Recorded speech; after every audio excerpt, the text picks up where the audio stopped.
इस लेसन में हम फ़ॉन्ट और टाइप सेटिंग देखेंगे कि जो फ़ोटोशॉप का टेक्स्ट टूल है उससे हम कैसे एक अच्छी टाइपोग्राफी जनरेट कर सकते हैं। एक नई फ़ाइल मैंने खोली है फ़ॉन्ट सेटिंग के नाम से और ये टेक्स्ट टूल पे क्लिक किया मैंने। ये देखें टॉप पे आपको उसी तरह ऑप्शंस नज़र आ रही हैं। ओपन सैंस रेगुलर, ये इस वक्त फ़ॉन्ट सेलेक्ट हुआ है और रेगुलर इसका स्टाइल है। ये देखें यहाँ पे राइट क्लिक करें, इस पर क्लिक करें तो ये आपको इसके स्टाइल्स नज़र आ जाएंगे, कौन कौन से स्टाइल्स हैं। यहाँ पे इसका साइज़ है 15 पॉइंट्स है, पिक्सल्स है। उसके बाद ये रेंडरिंग ऑप्शंस हैं कि ये शार्प रेंडर होगा, क्रिस्प रेंडर होगा, स्ट्रॉन्ग या स्मूथ इसको रेंडरिंग करनी है, किस तरह का ये नज़र आए। उसके बाद ये अलाइनमेंट है, लेफ़्ट राइट और मिडल। ये इसका कलर है, कलर हम कौन सा सिलेक्ट करेंगे।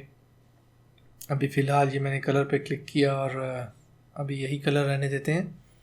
और यहाँ पे आप अब ड्रैग करें, क्लिक करके ड्रैग करें तो ये एक पैराग्राफ क्रिएट होगा। ठीक है, अब यहाँ पे मैं कुछ टाइप करता हूँ, जैसे this is my heading, main heading. अब ये फ़िलहाल मैं हेडिंग बनाने लगा हूँ। इसको मैंने लेफ़्ट लाइन किया, वो राइट अलाइनमेंट हुई थी इसलिए वो राइट साइड पे चला गया था पैराग्राफ के। साइज़ इसका मैंने 48 पॉइंट कर दिया है। तो अब ये देखें इस वक्त ये आपको हेडिंग एक नज़र आ रही है। उसके बाद इसकी मोर जो प्रॉपर्टीज़ हैं वो आप यहाँ पे करैक्टर पैनल जो राइट साइड पे है ना, जिसे मैंने भी क्लिक किया, यहाँ पे आपको नज़र आएगी। जैसे ये अंडरलाइन हुआ है और ये सारी इसमें ऑप्शंस हैं। ये देखें इस पर क्लिक करूँगा तो ये अंडरलाइन इसकी ख़त्म हो गई है। उसके बाद ये इसकी लेडिंग है या इसको कहेंगे लाइन स्पेसिंग। अगर अभी तो ये सिंगल लाइन है, अगर ये ज़्यादा लाइंस होती तो इनका गैप आपस में बढ़ना था। उसके बाद ये है आपकी लेटर स्पेसिंग या ट्रैकिंग इसको कहते हैं। ये देखें ज़्यादा कर रहा हूँ तो जो लेटर्स हैं सिंगल, उनके अंदर जो आपस में स्पेस है वो ज़्यादा होती जाती है।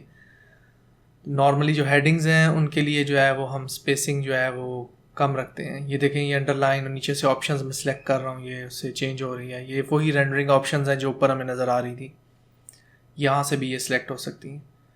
उसके बाद मैंने ये क्लिक किया और इसकी जो सेटिंग्स थी वो सारी एक्सेप्ट हो गई हैं। उसके बाद दोबारा मैं एक पैराग्राफ बनाने लगा हूँ। ये फिर मैंने क्लिक करके ड्रैग किया। इस दफ़ा हम थोड़ा बड़ा एरिया बनाएंगे, एरिया कवर करेंगे ताकि, और ये फ़ॉन्ट साइज़ मैंने 424 कर दिया क्योंकि इस दफ़ा हम छोटा रखेंगे। लेयर पे टाइप पे क्लिक करें और पेस्ट लॉरिम इप्सम। लॉरिम इप्सम जो है वो एक सैम्पल टेक्स्ट है जो ऑटोमेटिकली जनरेट होता है, डमी टेक्स्ट है, इसका कोई मतलब नहीं है। तो उसके बाद ये मैं अब यहाँ से देखें फ़ॉन्ट मैंने स्टाइल चेंज कर दिया, इसको लाइट कर दिया है ताकि ये हमारा थोड़ी वैरायटी पैदा हो। हेडिंग और जो आपका हेडिंग और पैराग्राफ टेक्स्ट है, ये कलर चेंज कर रहा हूँ ताकि थोड़ा सा और डिफ्रेंशिएट हो जाए। उसके बाद ये उसके बाद अब हम ऐसा करते हैं कि इसके जो फ़ॉन्ट की जो फ़ॉन्ट है इसका वो वही हम चेंज कर लेते हैं।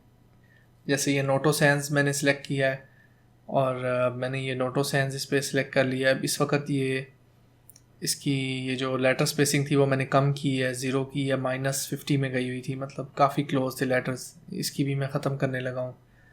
इसकी 25 ये देखें ये बढ़ा दी है मैंने, अब 0 पे ले आया हूँ। इसकी नॉर्मल जो सेटिंग है इसके फ़ॉन्ट की उस पर ले आया हूँ। तो अगर आप यहाँ से इसका अब ये देखें थोड़ा सा मैंने बोल्ड कर दिया है ताकि हेडिंग जो है वो ज़रा उस पर नज़र ज़्यादा जाए, ध्यान ज़्यादा जाए क्योंकि ये हेडिंग है। तो फ़िलहाल ये देखें अब आपका ये नीचे वाला पैराग्राफ है और इसकी ये सेटिंग्स अगर पैराग्राफ की आपने करनी है, ये देखें अगर मैं सॉरी ये सिलेक्ट दूसरा हुआ है, अब ये सिलेक्ट हुआ है। ये देखें अगर मैं इसको लेफ़्ट से इसको थोड़ी सी इसकी इंडेंटेशन करना चाह रहा हूँ, आगे करना चाह रहा हूँ, तो वो इस इधर से कंट्रोल होगा। उसके बाद आपको याद रहे कि पैराग्राफ के अंदर जो है आपने ये हाइफनेट जो है ना इसको अनचेक कर देना है, क्योंकि जब हम वेब पे करते हैं काम तो वेबसाइट्स में हाइफनेट नहीं हो सकता, उसमें टेक्स्ट हाइफनेशन के बगैर होता है। ये 2 चीज़ें आपने ख्याल रखनी है।